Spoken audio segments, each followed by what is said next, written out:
Making Europe the first carbon-neutral continent by 2050 is the ultimate goal of the new climate law that the European Parliament has begun examining. Addressing members of the Parliament's Environment Committee, Swedish climate activist Greta Thunberg said the law doesn't go far enough.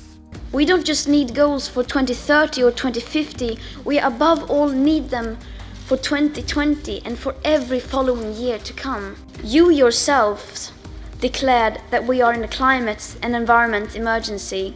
You said this was an existential threat. Now you must prove that you mean it. And we will not be satisfied with anything less than a science-based pathway.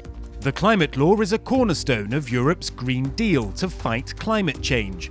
The Commission's proposal would give the EU stronger powers to bind member states to lower CO2 emission targets, invest in green technologies, and protect the environment. But tough negotiations between the European Parliament and EU member states lie ahead. Les faits restent les faits, la science reste la science, et nous sommes en train de perdre la bataille du climat.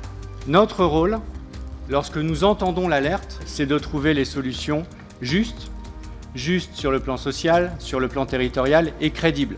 Crédibles sur le plan scientifique, crédibles sur le plan financier, crédibles sur le plan industriel.